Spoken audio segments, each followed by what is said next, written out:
लाडकी बहीण योजना या योजनेच्या संदर्भात बघा एक मेसेज खूप महत्त्वाचा मेसेज आहे आणि तो मेसेज आल्यामुळे प्रचंड लाडक्या बहिणी कन्फ्यूज होत आहेत. अशा प्रकारचा एरर येत आहे तो. आणि यामध्ये स्पष्ट सांगण्यात आलेलं आहे की हा आधार क्रमांक दुरुस्तीच्या यादीमध्ये नाही.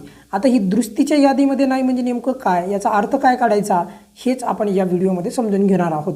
आणि असा मेसेज किंवा असा एरर एखाद्या लाडक्या बहिणीला केवायसी दुरुस्ती करताना आला तर पुढे काय करायचं याबद्दल पण आपण जाणून घेणार आहोत.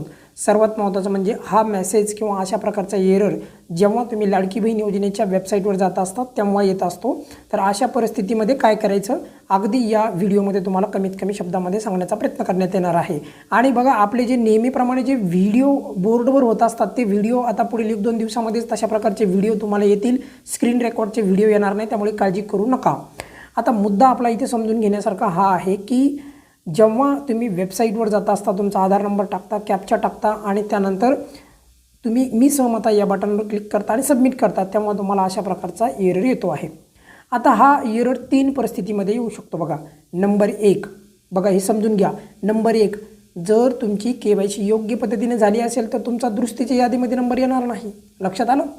परंतु काही लाडक्या बहिणी अशा आहेत की त्यांनी केवायसीच केली नाही आणि ते दुरुस्ती करण्याचा प्रयत्न करतात, त्यांना देखील अशाच प्रकारचा मेसेज येईल.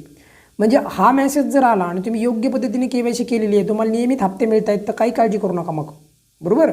परंतु एखाद्या लाडक्या बहिणीला फक्त केवायसी दुरुस्ती करायची आहे, पूर्वी केवायसी चुकली होती आणि तेव्हा जर असा मेसेज आला तर मग काय करायचं.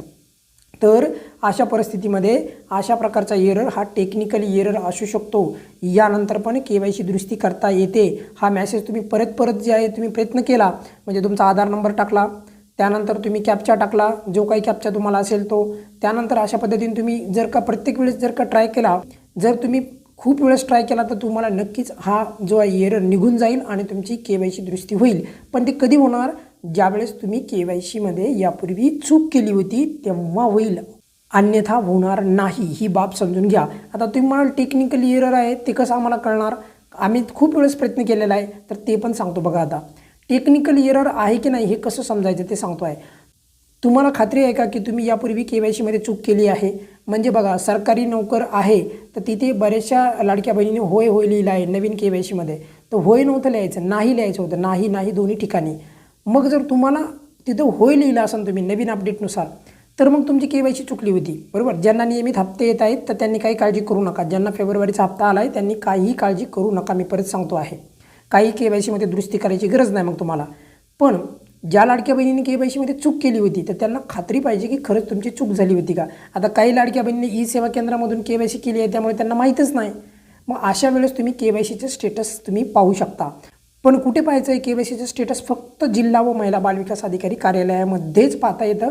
तुम्ही स्वतः मोबाईलद्वारे केवायसीचं स्टेटस चेक करू शकत नाही. त्यामुळे तुम्हाला इथे सर्वात महत्त्वाची गोष्ट समजून घेण्यासारखी ही आहे, जर तुमची केवायसी चुकली होती आणि तुम्ही दुरुस्ती करायला गेलात आणि अशाच प्रकारचा मेसेज तुम्हाला नेहमी येत आहे तर तुम्ही प्रयत्न करा, नक्कीच हा मेसेज निघून जाईल. पण समजा तुम्हाला माहीतच नाही की तुमची केवायसी चुकली होती का नाही तर तुम्ही महिला व बालविकास अधिकारी कार्यालयाला जा आणि तिथे गेल्याच्यानंतर तुम्ही त्यांना विचारा की माझ्या केवायसीचं स्टेटस काय आहे. मग तिथे तुम्हाला स्पष्ट दिसेल की गव्हर्नमेंट एम्प्लॉई म्हणून तुमच्या केवायसीमध्ये लिहिलेलं आहे, म्हणजे याचा अर्थ तुमची केवायसी चुकलेली आहे. मग तुम्ही जरी हा मेसेज तुम्हाला येत असेल तर तुम्ही प्रयत्न करा, नक्कीच हा जो काही मेसेज आहे हा निघून जाईल आणि तुमची केवायसी परत होईल.